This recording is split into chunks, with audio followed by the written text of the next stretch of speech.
வணக்கம் தோழர்களே. தேர்தல்னாலே பாஜகவை கையில பிடிக்க முடியாதுங்க. சில பல பர்ஃபார்மன்ஸ் அள்ளி போட்டு சும்மா அதிர விட்டு செதற விட்டு சும்மா பின்னி பெடல் எடுப்பாங்க.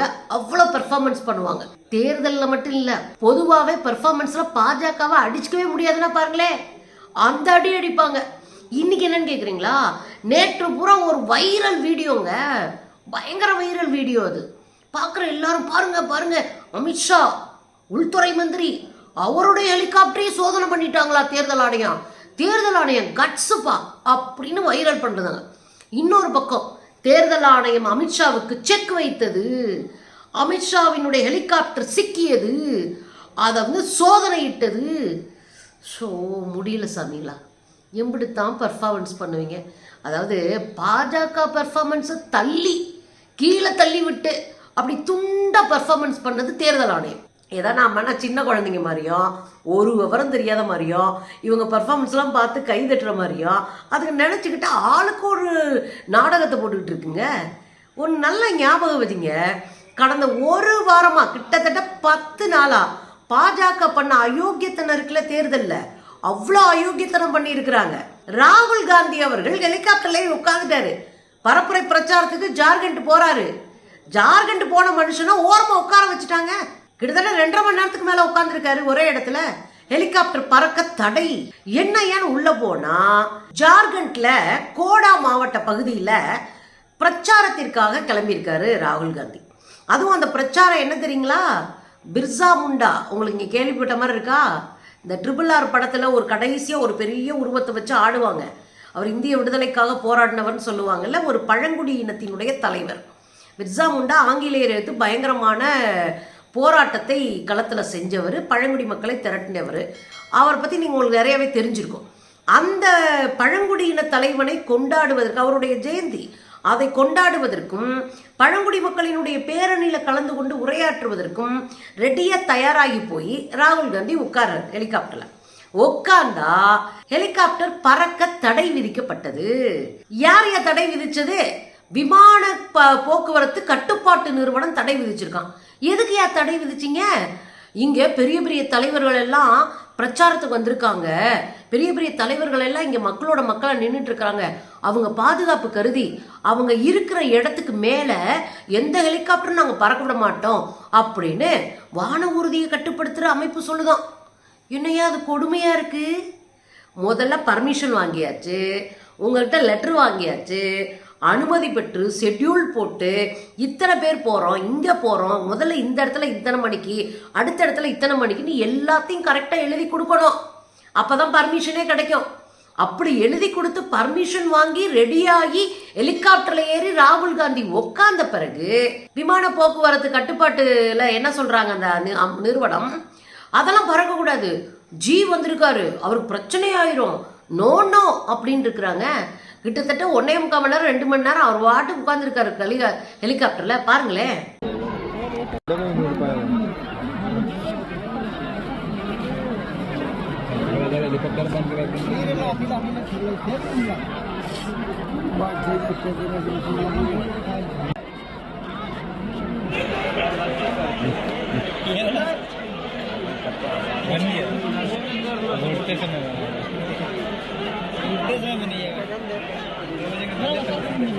என்னையா நடக்குதுங்க? ஒரு சுதந்திர நாட்டில், ஒரு ஜனநாயக நாட்டில், ஒரு மாநில தேர்தலில் கட்சி தலைவர்கள் பங்கெடுக்கிறாங்கன்னா எல்லாருக்கும் சமமான வாய்ப்பு கொடுக்கணும்ல. ஆனால் எல்லாருக்கும் சமமான வாய்ப்பு இங்கே கொடுக்கப்படுதா?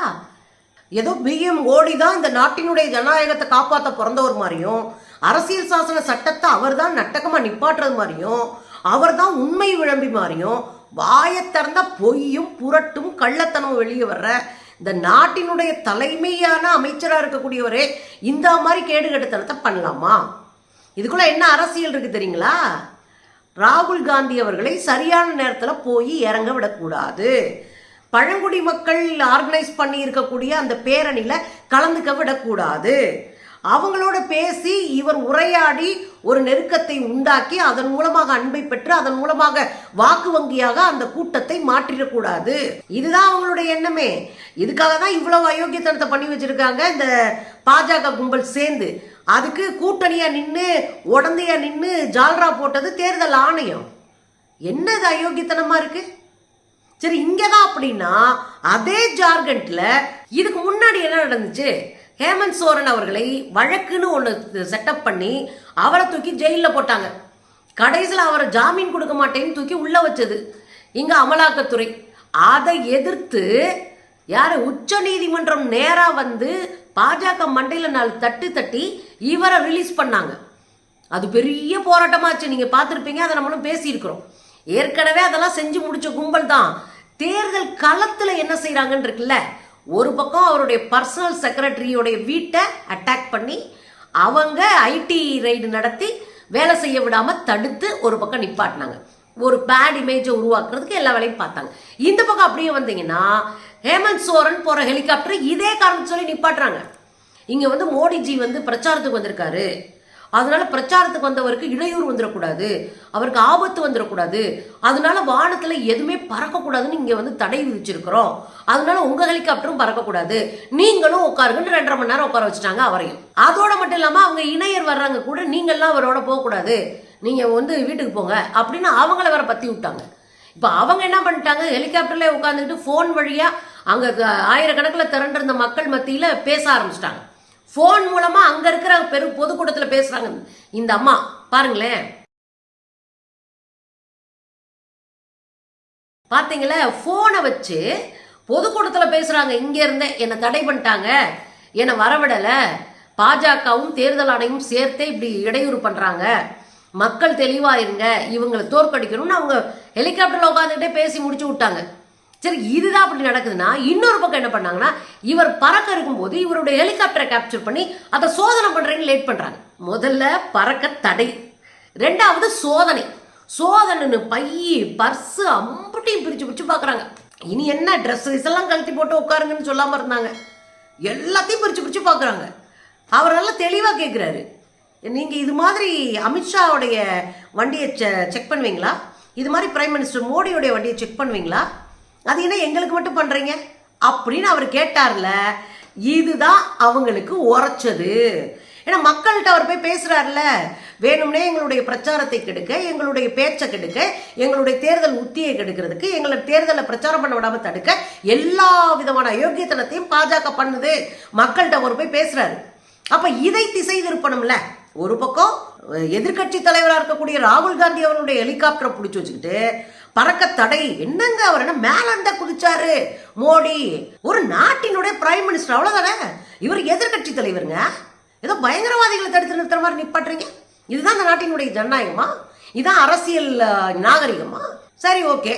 அப்புறம் ஒரு பக்கம் ராகுல் காந்தியை நிப்பாட்டி விட்டாங்க எதிர்கட்சி தலைவர், ஒரு பக்கம் ஹேமந்த் சோரன், ஒரு பக்கம் ஹேமந்த் சோரனுடைய இணையர் அவங்க எம்எல்ஏ, அவங்களையும் விட மாட்டேன்ட்டாங்க. இப்படி சுத்தி சுத்தி பார்த்தீங்கன்னா அவர்கள் பிரச்சாரத்தை கெடுப்பது, அவங்க மேல ஐடியையும் இடியையும் ஏவி விடுறது, கடைசி நேரத்தில் தேர்தலுக்கு போக விடாம ஒரு பரபரப்பை உண்டாக்குவது, மேல பறக்க கூடாது எங்க ஜி உட்கார்ந்துருக்காரு உருட்டுறது, இது மாதிரியான அயோக்கியத்தனத்தை பண்ணி பிரச்சாரத்துக்கு போக விடாம தடுத்த உடனே தான் மக்கள் கடுப்பாயிட்டாங்க. இந்த சூழ்நிலை தான் பாஜகவுக்கு பின்னடைவா இருக்குன்னு தெரிஞ்சுக்கிட்டு அதை தவிர்க்கிறதுக்காக தேர்தல் ஆணையம் யோகியமா இருக்குன்னு நாளைக்கு காட்டணும்ல. ஏன்னா இவன் உள்ளடி வேலையை பூரா தேர்தல் ஆணையம் தான் மறைக்கணும். அப்படி மறைக்கணும்னா தேர்தல் ஆணையம் யோகியன்னு நம்ப வைக்கணும். அதுக்காக ஒரு வேலையை பார்ப்போம், நீங்க ஏன் அதையும் சோதனை பண்ணிக்கலாம் அப்படின்றதான் வைரலான வீடியோ. அப்ப அவருடைய ஹெலிகாப்டர் சோதனை பண்றாங்க, ஒரு பச்சை கலர் பை இருக்கு, அப்படியே தூக்கி இப்படி பார்த்துட்டு இப்படி உள்ள வைக்கிறாங்க. கொட்டிப்பாரு. ஏன்னா தமிழ்நாட்டில் அப்படி ஒன்று நடந்துச்சுங்க. இங்கே இருக்கிற மந்திரிங்க எல்லாரும், இன்னைக்கு இருக்கிற துணை முதலமைச்சர் முதலமைச்சர் வரை அவ்வளோ பேருடைய வண்டியும் தேர்தல் ஆணையம் சோதனை பண்ணிச்சு. எல்லா மினிஸ்டரும் ஓரமாக நின்று ஒத்துழைத்தாங்க. நம்ம அண்ணன் திருமாவண்டி வரைக்கும் எல்லாத்தையுமே செக் பண்ணாங்க இல்லையா? ஆனால் இந்த ஆட்டுக்குட்டி போன ஹெலிகாப்டர் செக் பண்ணல. ஆட்டுக்குட்டி தெலுங்கானாவுக்கு ஹெலிகாப்டர்ல போய் கத்தையா பணத்தை போய் டிஸ்ட்ரிபியூட் பண்ணிட்டு வந்துருச்சு. இங்க அமைச்சர்களே சோதனை பண்ணுவாங்களாம், ஆனா ஆட்டுக்குட்டியே சோதனை பண்ண மாட்டாங்க. இதுதான் பாஜகவினுடைய அரசியல். இப்படியே வந்தீங்கன்னா இங்கேயே அதான் நடக்குது. பைய திறந்து வச்சுட்டு கொடுக்குறாரு, இதான் என் சோதனை.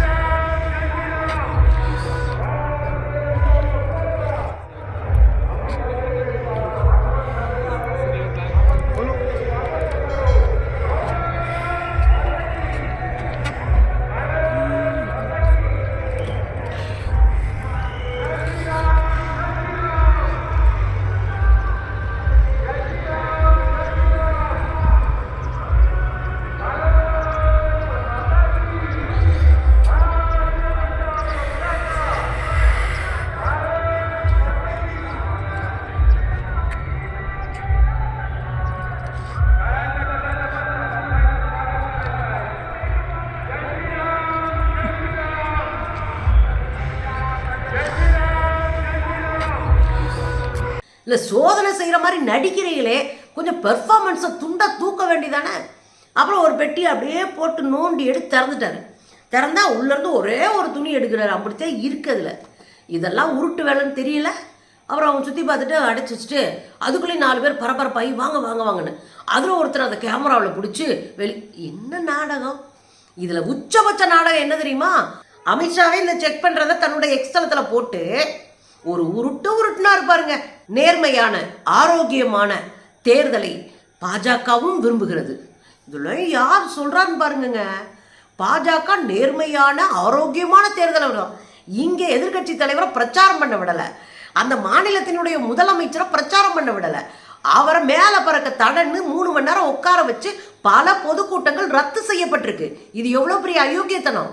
பேரணிகள் ரத்து செய்யப்பட்டிருக்குண்ண. ஆனால் இவங்க ஆரோக்கியமான தேர்தலுக்கு இது பண்ணுறாங்களாம்.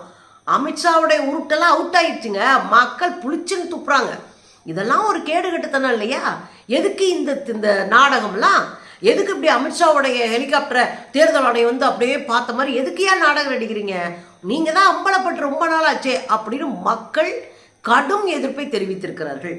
ஒரு அரசியலில் ஒரு தேர்தலை நேர்மையாக இம்மி அளவு கூட பார்க்க தெரியாத ஒரு கும்பலிடம் இந்த நாட்டை கொடுத்திருக்கிறோம்.